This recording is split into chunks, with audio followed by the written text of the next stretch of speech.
And lastly, I have a garden here in Oxnard that I use. I grow pollinators, indigenous plants, herbs and grasses, flowers, and I use that as a green material for my compost making.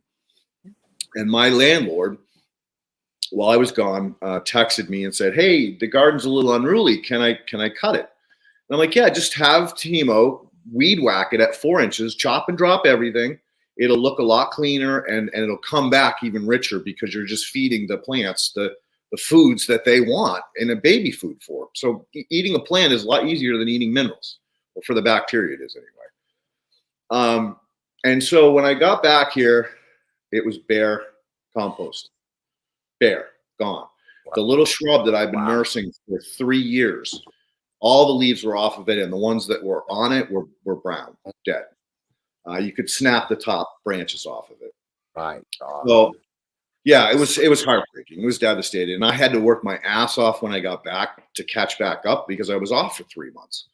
So I didn't really have time to deal with it. And then finally, when I caught up with all my work, I called my good friend, Kyle Moot, who will be on this show in the future. And I said, "I want you to go out in the most polluted field, a field that you know." He's a corn and bean farmer, traditional ag in Illinois. And I want you to pull grass clods. So I want the grass, I want the dirt balls, and I want the whole plant sent to me. He sent me 3 boxes.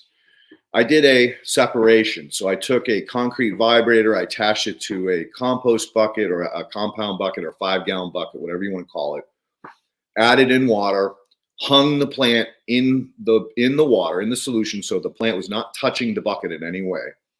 And I vibrated it for about 15, 20 minutes, and all the soil came off of it. Now I had a bare root ball. So I took the bare root ball with the plant and I threw it in the compost pile, the grass. Then I separated the solids, the sand, silt, and clay, from the chocolate water. You just do it by reverse gold panning. So you're just pouring off the top, swirl it, pour off the top, swirl it, pour off the top. So you get, and then add a little clean water to get the last little bit. One application of that. 2 weeks later, I seeded it with new indigenous plants and new pollinators, hayed it, and sprayed it with one part my product, which is basically fish brew, my own compost, and some worm castings. If I took you out to that garden right now, you'd never know it was devastated. Nice. The reason they're making Roundup 5 times stronger now is that the biology has learned to break it down. That's right. Right. That's right. So sometimes you can use the opposites. If you are in a situation where you know you've got a problem, go to nature. There's nothing she can't break down. Nothing.